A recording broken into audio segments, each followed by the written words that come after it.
Salutare, dragi colegi! Astăzi, împreună cu colegul meu, Cernega Mihai, din clasa 11C, vom face o prezentare despre unitățile de măsură și care sunt cele mai importante unități de măsură din sistemul internațional. În primul rând, ce sunt unitățile de măsură?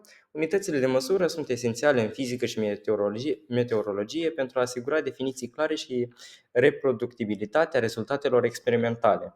Sistemele științifice de măsură derivă din necesități comerciale, fiind inițial folosite pentru măsurarea precisă a mărfurilor. Sistemul internațional, aceasta este un sistem de unități aplicabil în mai multe domenii, cum ar fi fizică și tehnică, și este o formă modernă a sistemului metric, care derivat este MKS. Abrevierea în toate limbile este sistemul SI, indiferent de cum se numește sistemul într-o anumită limbă. Sistemul internațional conține 7 unități fundamentale: metrul, kilogramul, secunda, amperul, kelvinul și molul și candela. Unități principale ale SI. În primul rând este metrul. Metrul este unitate de măsură pentru lungime, definit ca distanța parcursă de lumină în vid. În 1 împărțit la 299 de milioane 792 de mii 458 dintr-o secundă. Inițial, metrul a fost bazat ca 1 împărțit la 40 de milioane din lungimea unui meridian terestru sau pe lungimea unui pendul cu perioada de 2 secunde. Definiția actuală, adoptată în 1983,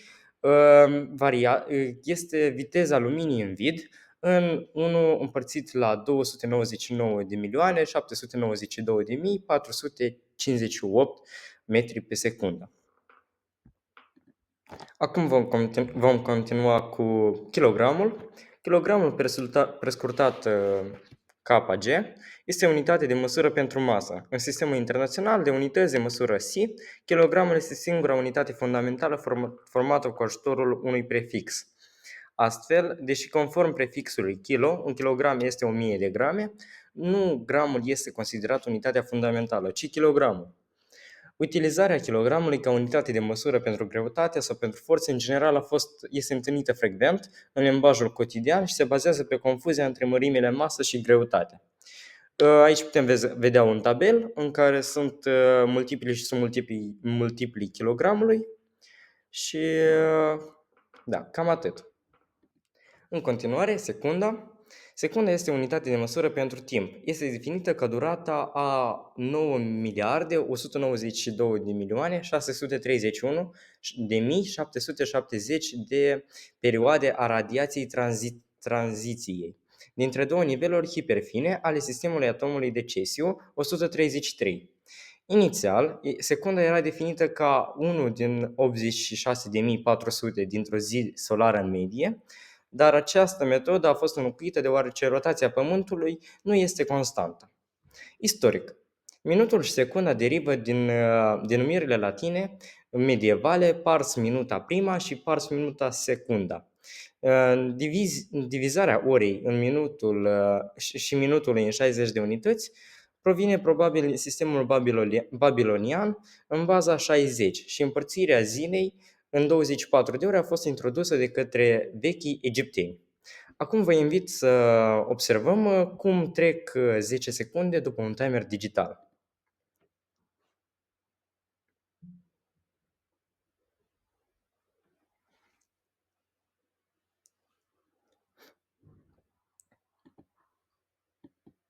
Kelvinul. Scara Kelvin este o scară termodinamică absolută unde 0 absolut, 0 Kelvin, reprezintă cea mai scăzută temperatură posibilă, fără energie termică.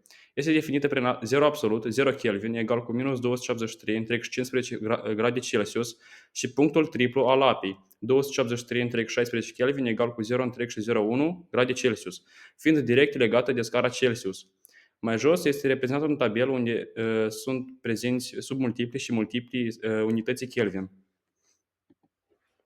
Amperul. Amperul, simbol A, este o unitate de măsură pentru intensitatea curentului electric. Denumirea de amper a fost dată în cinstea fizicianului francez André-Marie Ampère, unde numeroasele sale contribuții la dezvoltarea electromagnetismului. Simbolul pentru ampere este întotdeauna majuscula A. Amperul electromagnetic. Amperul este unitate pentru intensitatea curentului electric, definit ca curentul constant care, în două conductoare paralele, aflate în vid la 1 metru distanță, produce o forță de 2 de mulțit cu 10 la puterea minus 7 Newton pe metru de lungime. Amperul electrolitic. Amperul electrolitic a fost definit inițial prin legile lui Faraday ale electrolizei, bazându-se pe masa de argint depusă la catod, 0,001 grame într-o secundă. În 1948, amperul internațional a fost înlocuit de amperul absolut, electrodinamic, acesta fiind cu 1% mai mare decât amperul internațional. Vă mulțumim pentru atenție!